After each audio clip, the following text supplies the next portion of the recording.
Это необычное состояние сочетает в себе признаки сна, бодрствования и сна со сновидениями. Гипноз – тема очередного секретного досье. Здравствуйте, мои хорошие!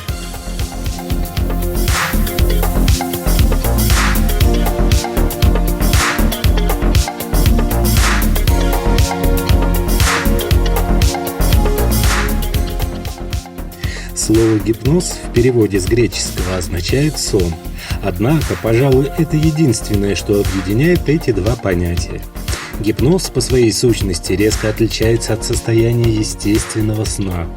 Начиная со времен глубокой древности, колдуны и шаманы, маги и жрецы широко использовали разнообразные приемы и средства, вызывавшие у некоторых людей состояние необычной сосредоточенности и отрешенности от окружающего мира.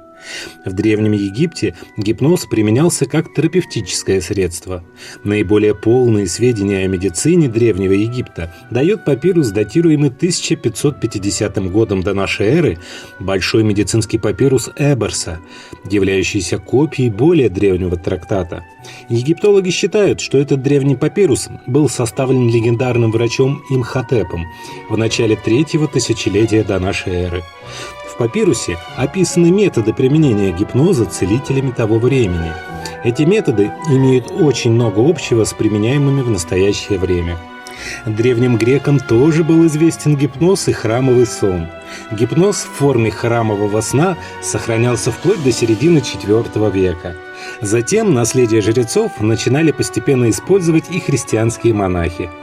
То, что человек не реагирует ни на яркий свет, ни на шум, ни на боль от ожогов, порезов и уколов, а подчиняется полностью воле того, кто его усыпил, поражало воображение верующих и казалось чудом. Считали, что при этом душа человека покидает свою телесную оболочку и вступает в непосредственное общение с духами и богами. Начало научных исследований гипноза относят ко второй половине XVIII века, когда австрийский врач Месмер предложил новую психотерапию, основанную на использовании жизненной силы при лечении больных, что открывало возможности применения гипноза и внушения в медицине. Его успех вызвал негативную реакцию академической медицины, в результате чего Венский медицинский совет объявил его обманщиком, а Французская академия наук пришла к заключению об отсутствии данных относительно существования жизненной силы и объявила магнетические сеансы вредными и опасными. Несмотря на негативное отношение академической медицины к сомнительным методам лечения, столетия спустя некоторые врачи стали использовать гипноз в качестве средства, способствующего устранению симптомов ряда заболеваний.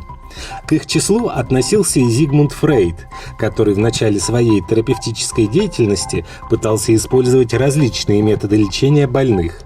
Полное научное объяснение гипноза было дано в работах Павлова и его последователей. Павлов в своих экспериментах показал, что слабые повторяющиеся раздражители через определенное время приводят к торможению нервной системы и засыпанию. Интересно отметить, что явление, подобное гипнозу, наблюдается и в мире животных. Оно известно как эксперимент чуда Кирхера.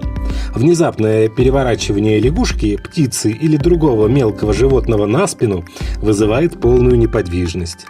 В этой позе животное остается в течение нескольких минут, а иногда и часов. Прикосновение к некоторым насекомым также обездвиживает их на некоторое время. Такие явления наблюдают и в естественной обстановке. Мышь каменеет широко раскрытыми глазами перед головой змеи. Птица между лап кошки, которая ее поймала. Это явление называется обездвиженностью, подобием смерти или восковой гибкостью. Это своеобразная биологическая защита. В подобной ситуации животное может восприниматься как неживой предмет или как мертвое, что увеличивает его шансы на выживание. Многие люди представляют себе гипноз как транс. Однако подобная глубина гипноза достигается лишь примерно у 20%. Большинство же достигают гипноза лишь средней глубины, чего, однако, вполне достаточно для обеспечения контакта с подсознанием и эффективного внушения. Уже первое рукопожатие при знакомстве несет в себе информацию о внушаемости человека. Сухая рука, как правило, является признаком психически активной личности. Такой человек гипнотизируется медленно, порой преодолевая немалые трудности. Если у человека слегка влажные руки, то он психически более пассивен, и его можно легче и быстрее загипнотизировать.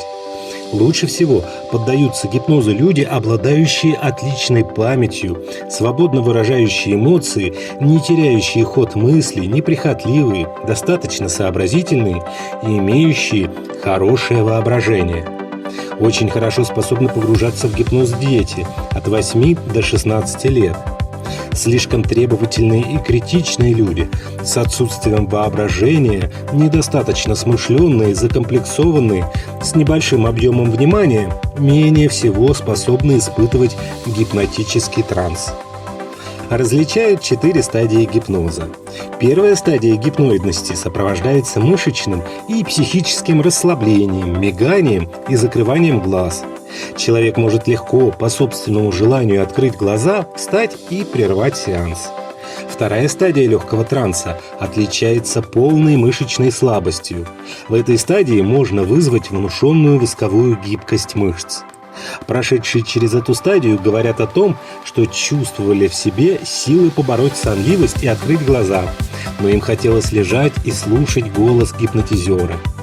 Третья стадия среднего транса, при которой возникают потеря памяти и изменение личности, возможны простые гипнотические внушения. Четвертая стадия глубокого транса характеризуется полным сомнамбулизмом и фантастическими внушениями. Существуют различные методики введения в гипноз. Первая методика сильного воздействия, разработанная французским невропатологом, психиатром и гипнотизером Шарко. Он использовал такие раздражители, как внезапный грохот за спиной того, кого собирался гипнотизировать, вспышка пламени перед его глазами или неожиданный толчок и падение на руки гипнотизера. Эта техника в определенной степени аналогична ситуациям, приводящим к обездвиживанию у животных.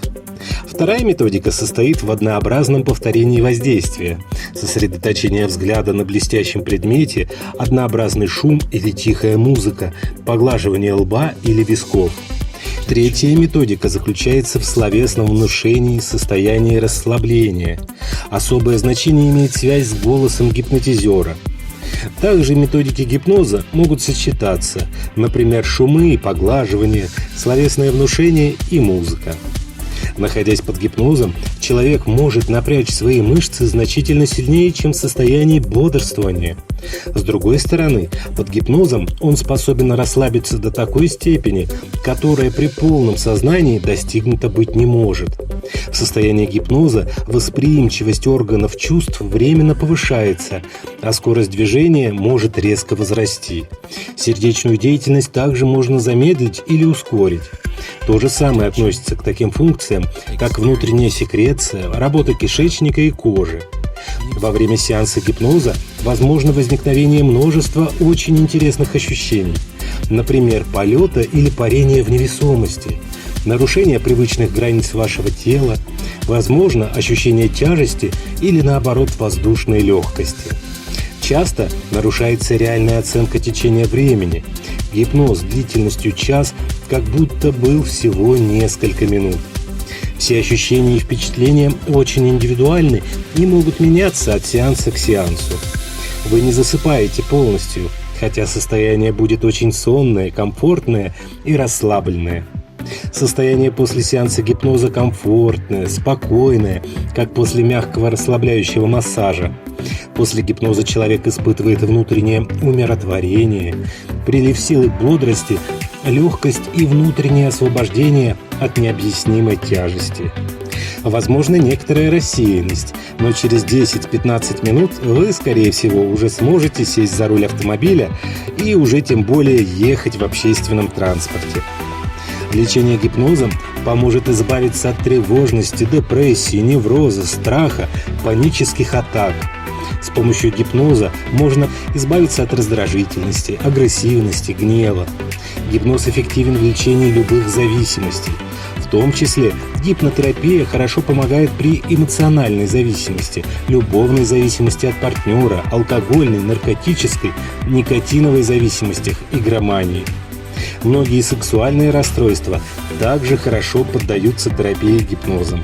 Например, нарушение эрекции, импотенция, преждевременное семяизвержение, фригидность, вагинизм, снижение либидо, отсутствие оргазма, страхи перед сексуальными отношениями. Лечение гипнозом широко применяется при многих проблемах у детей: ночном энурезе, синдроме гиперактивности, детской агрессивности, плохой успеваемости в школе, трудности в общении. За короткое время гипноз помогает глубоко расслабиться, хорошо отдохнуть, быстро восстановить свои ресурсы и силы, усилить способность адаптации к экстремальным нагрузкам и жизненным трудностям. Существуют немногочисленные ситуации, в которых не следует применять гипноз, а различают абсолютные и относительные противопоказания. Абсолютные противопоказания – шизофрения, эпилепсия, старческое слабоумие. Относительные противопоказания – ситуации, в которых применение гипноза не рекомендуется: пониженное артериальное давление, религиозные убеждения, недостаточная внутренняя готовность, склонность к взрывным реакциям, тяжелые дефекты интеллекта. Таинственное вокруг и внутри нас. Подписывайтесь на канал «Доктор по соседству». Заходите в наши паблики в социальных сетях ВКонтакте и Одноклассники. Здоровья вам!